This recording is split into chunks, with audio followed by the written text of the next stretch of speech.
Oh, right. I didn't see you there. This is a YouTube video. This is my channel. What I've done this week. This is the second of 4 videos where I've talked to someone for about an hour. Then I've cut it down to about the best 10 minutes. In this episode, I talked to someone who is much smarter than me.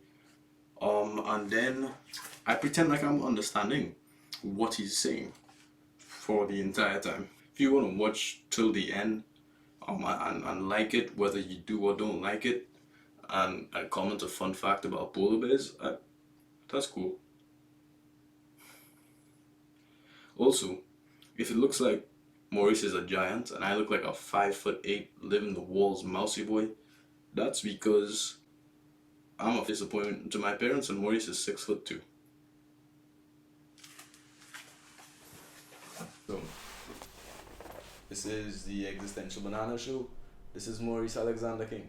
Thank you. Alright, so, Maurice. Yeah. What do you study? I study economics. Because I want to study philosophy, so it means I'm a bitch. Yeah. How would you define capitalism and socialism in an economic sense?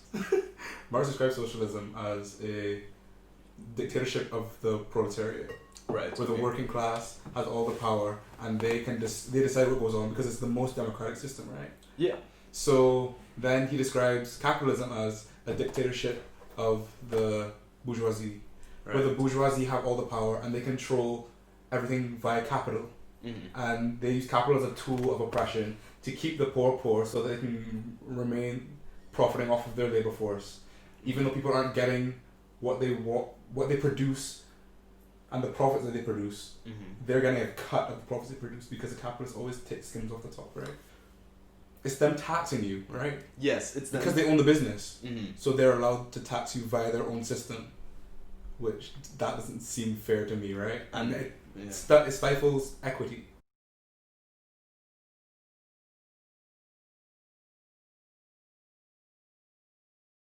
The upper class are usually quite educated, right? Yeah. They know what is in their best interest. They always know what's in their best interest. Therefore, they can always use their power to sway the opinion of people in the lower class to think that their best interest is the same as the lower class's best interest, right? Right. So Okay. their collective consciousness Mhm. has influence over the regular people in the society. What kind of ideologies? Well, they exist in this system, right? Capitalism, Yeah. where their only incentive is to make money. So their collective consciousness is actually run by capitalism itself, where they must chase capital or be swallowed by it. If they're not making more money, they're falling behind. So they must keep going. Jeff Bezos is a monster. He will try to profit off of you in any way possible and make your life worse as his worker. It is absolutely absurd to me. And he destroys small business. He's capturing market share, right? So he's owning more of the market, and that just gives him more power to sell over and over again, right? So once he sees that your business is doing well on his website, he will just lower his prices below yours, run you out of business, and then raise back his prices to the regular price. It's predatory. That is. And because it's not affecting regular consumers, Yeah. it is not seen as antitrust. That is. Oh my god, that's just terrifying, dog. There's nothing else but.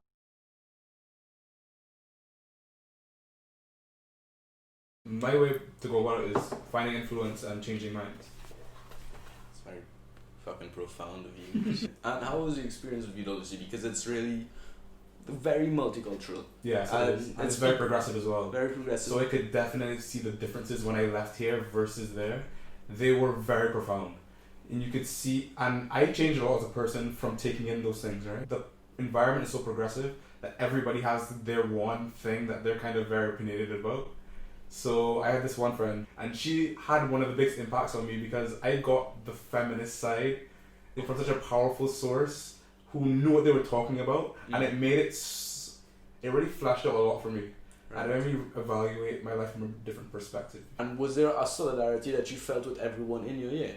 Yeah, no, 100%. Every year, towards the end of the year, you go and you pass down everything that your second year would have given to you the year before. And you do it in front of the entire age group, right? And the second years run the show. So it's like it's not necessarily like a stage. It'll be like a front area that's like siphoned off by fairy lights, and then but it's like a large area. So some dances have like. So it's a dance. There's some like a lot of pastimes are dances. So Yeah. So like just like clarify, in school you'll do interpretive dance. it's not interpretive dance. It's dances that have been passed down. Okay. So one of the dances was I'm not taking this out because you're talking about doing interpretive dance. Because it's dances that someone has done before, right? They give it to you, so it's like a gift, right? So it's like it's not interpretive because someone has sent it down. It's the Right. gift of dance. That's No, but much this- better this- than interpretive dance. There's one dance that is called shots and squats. So there's like a you have to this part out because I can't. It doesn't matter too much. It was No, you have to hear this part. okay. I need some. This alcohol is this local Costa Rican alcohol, Estrella Roja. Okay. Oh my.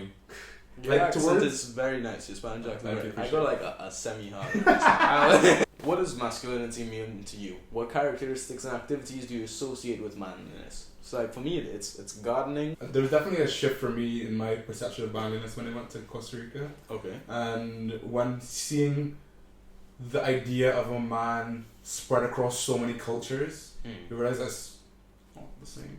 Yeah. It's just different in every culture, and it really depends on your perception of it.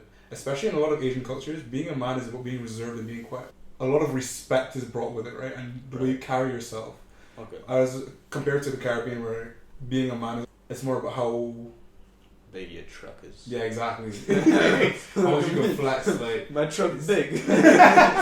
Look how big my wheels are. And that's like, you can like what you like, and that's completely fine. But it's just a But if thing you of- like cars, you're stupid.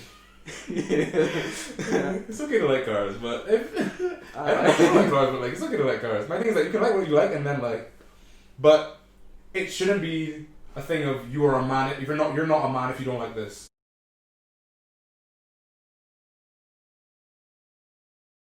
Marx's entire philosophy. Marx was a Republican when the Jacobins were coming to power in France, right? So he was actually a massive supporter because he lived in Germany, which was under Bismarck. I'm not sure it was under Bismarck still, but no, I don't think it was under Bismarck. I think it's before, prior to that. But I think he actually don't quote my history because my history is not very solid. That's fine. Yeah, but I like that you said before. Yeah. Prior to that. Yeah. So Marx would have actually been a massive advocate for democracy, and one of his life models was doubt everything. The philosophy that it came from is Epicureanism, where Marx, where it states that there's many different interpretations of God, and each person must find it for himself.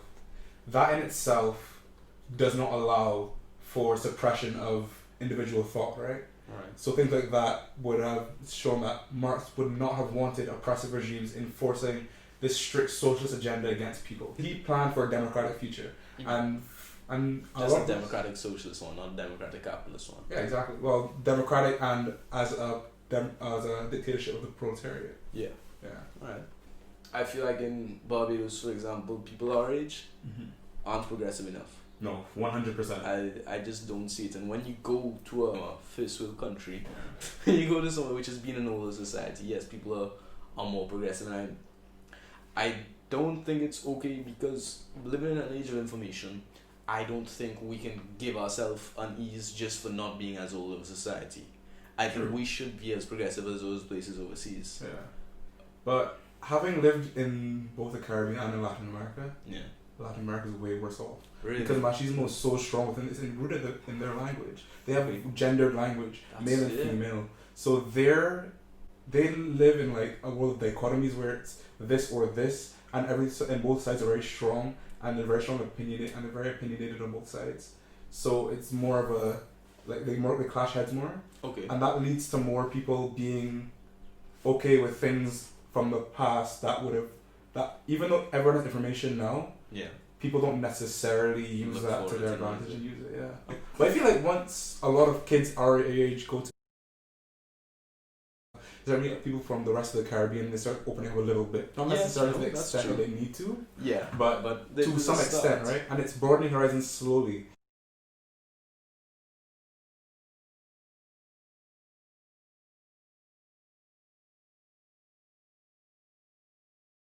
See, like an investment, right? Right. But in the dollar of the US. Yes, and if you buy it from the U.S. government. Okay. Yeah, so it's a bond from the U.S. government, Right. and they mature at whatever percentage, Mm. and you for however many years you want it. So there's 1 year, 2 year, 5 year, 10 year, 20 year, and you take out your money at the end of that time period, and you make the however much percent profit, right? And you get it out as how much US dollar is worth at that time. Really? So if the US dollar is inflating, if you save the money, you're gonna get it back out and it's gonna be worth less. But if you put it in this bond, it's gonna mature at a faster It's rate. gonna make more. Exactly, you get more money Christ. out. That's insane. Do you think the world is moving further socialist and democratic socialist? No. Not at all. Not in the West. But I feel like definitely Latin America is. Because a lot of people are experiencing inequality to an unprecedented level, which is making them reactionary and actually needing to have to fight for these freedoms. Right. A lot of American politicians are very reactionary, but they see a problem directly in front of them, they're like, just solve that right now, instead of thinking long term. Their long term planning has never been amazing. I definitely feel like the line that Canada has drawn with their hate speech is a very solid program that they have. Like the way that So that's a good example. yeah, it's a good example and a good like model for rooting out intolerant ideas while maintaining freedom of speech. Well, there are nice examples of it, where like the Prague Spring, right? During that time, there was a squabble in the I think it's Czechoslovakia at the time, Czechoslovakian parliament, where they would have allowed for freedom of speech for a time before the Russians came back in and to control. Apparently, it was amazing. Everyone was enjoying themselves. The papers were talking about how this is a new future for Prague. Really? And yeah, people were really enjoying themselves. And there's also a time during the Spanish Civil War when Catalonia socialists took over and they started creating co-ops, right? And collectives instead of having factories. And the people were just getting the money that they worked for during that time when there was no centralized government. It was amazing. It's one of anarchy and it's one of its purest forms, right? It's one of the best ones I've ever seen of it. Alright, so this was the Existential Banana Soup. This was Maurice Alexander King. Alright.